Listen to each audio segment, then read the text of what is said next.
Some really exciting news for early childhood teachers, and this is in relation to the English requirement.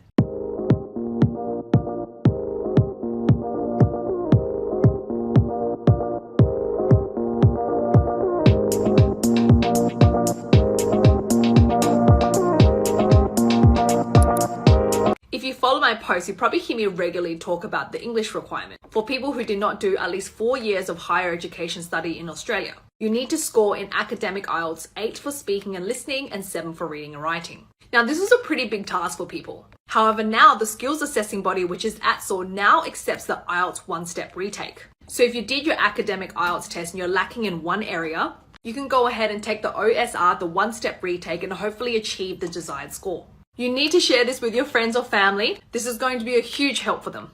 Here are 3 ways you can obtain a positive skills assessment as a marketing specialist. First of all, you must have completed a relevant degree that's at the required level. So it must be a bachelor degree or higher. If you studied a bachelor degree major in marketing, then you just need 1 year of post-qualification work experience. If you studied a non-relevant bachelor degree and you have a diploma in marketing, then you just need 2 years of post-qualification work experience. If you completed a non-relevant bachelor degree and don't have any other qualifications, then you need 3 years of work experience to obtain a positive skills assessment. Skills assessing body is VET-Assess. Once you have this, you can use this to apply for a skilled visa in Australia. What's happening with the COVID 408 visa right now? First of all, I want to confirm that it is still available and you can still apply for this visa. However, we don't know when they're going to remove it. If you currently hold a 408 visa which is about to expire, you can apply for another one. There's nothing stopping you from applying. And you know what? Some people are getting grants for 2 years. You just need to make sure that you're in Australia, currently hold a substantive visa with work rights, and that visa is expiring within the next 90 days.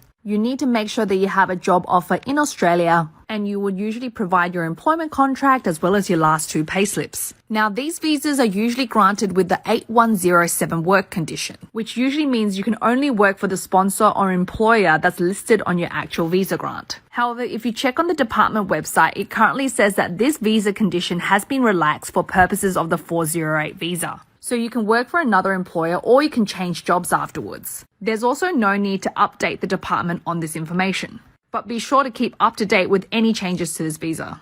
What is the contributory parent visa? This is the subclass 143, and yes, it costs over $47,000. You can apply for this visa onshore or offshore. If you apply onshore, you will not get a bridging visa to wait in Australia while the visa is being processed. The processing time is currently sitting over 12 years, I think. And to be eligible, you must be sponsored by your Australian child who meets a balance of family test. This means that over 50% of your children are Australian permanent residents or citizens. So if you have 2 children and one is Australian citizen and one is not, then you still qualify. If you have 5 children, then at least 3 children have to be Australian citizens and permanent residents.